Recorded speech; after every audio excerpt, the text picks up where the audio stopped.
La cryptobiologie émerge comme un champ fascinant à l'intersection entre mythe et réalité. Ce domaine d'étude, bien que contesté, explore des créatures souvent considérées comme des légendes.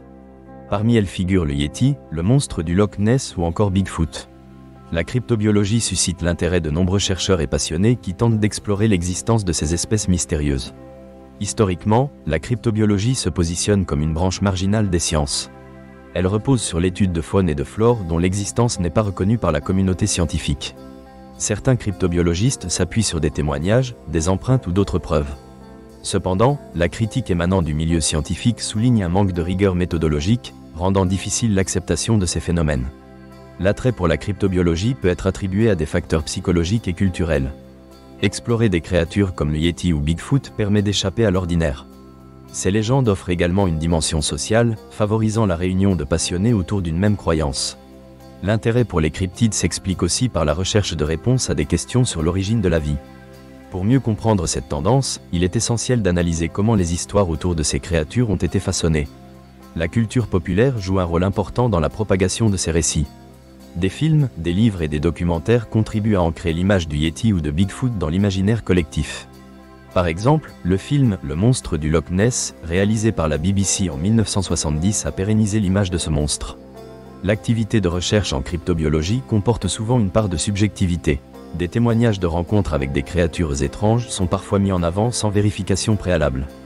Des images d'empreintes, souvent floues, sont interprétées et parfois truquées.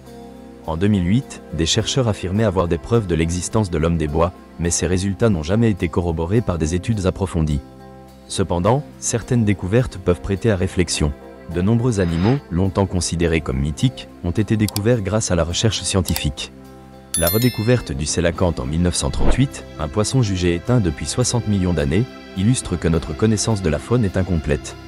Cela soulève la possibilité que d'autres créatures échappent encore à notre attention.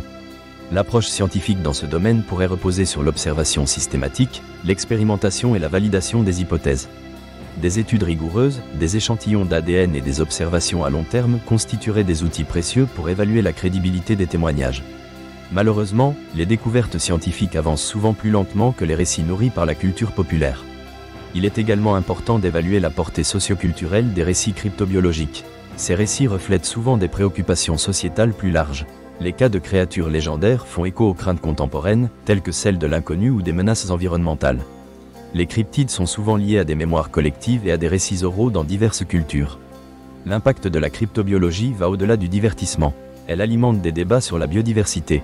À une époque où la restauration de la biodiversité est cruciale, ces récits rappellent la nécessité de surveiller et d'explorer nos paysages.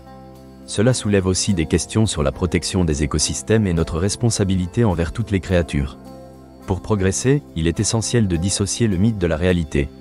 Bien que séduisante, la cryptobiologie doit être scrutée avec un sens critique et une rigueur analytique. Les intérêts scientifiques réels, la conservation et le respect de la méthodologie doivent primer sur les récits sensationnels. La cryptobiologie peut être vue comme une exploration de notre imaginaire collectif et comme un véritable éveil à un dialogue sur notre impact sur la planète.